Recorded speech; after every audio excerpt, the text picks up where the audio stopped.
కథ పేరు అభిమానం కాదు, ఆచరణే. ఒక ఊరిలో రవి అనే యువకుడు ఉండేవాడు. అతను చదువులో, పనిలో నిశ్చయంగా బాగా ఉండేవాడు.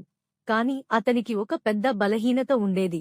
ఎవరైనా అతన్ని పొగడగానే తానే ఎంతో గొప్పవాడినట్టు అనుకుని గర్వంతో నడిచేవాడు.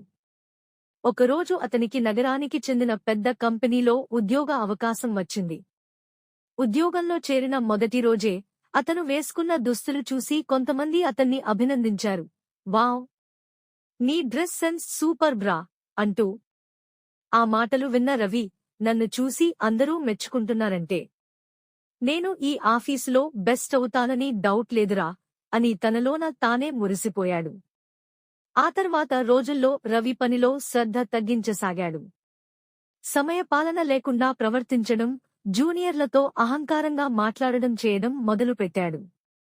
అతనితో పాటు వచ్చిన మరొకరు, అనిత, ఎప్పుడూ సైలెంట్గా శ్రద్ధగా పనిచేసేది. ఎవరూ ఆమెను ఎప్పుడూ పొగడలేదు, కాని ఆమె ప్రవర్తన, కష్టపడే తత్వం అందరినీ ఆకట్టుకుంది. 4 నెలల తర్వాత కంపెనీ మెరిట్ ఆధారంగా ప్రమోషన్లను ప్రకటించింది. అనితకు ప్రమోషన్ వచ్చింది, కాని రవికి లేదు.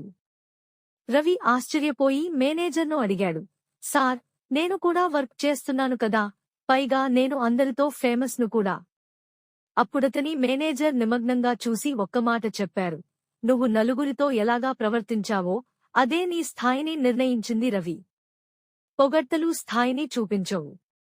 ప్రవర్తనే నిజమైన ప్రమాణం. ఆ మాటలు రవిని లోపల మేల్కొల్పాయి. నైతికం, పలుకుబడి, పొగడ్తల కన్నా ప్రవర్తనే మన విలువను నిర్ణయిస్తుంది. నలుగురిలో నిలబడాలంటే మన ఆచరణ నాణ్యంగా ఉండాలి.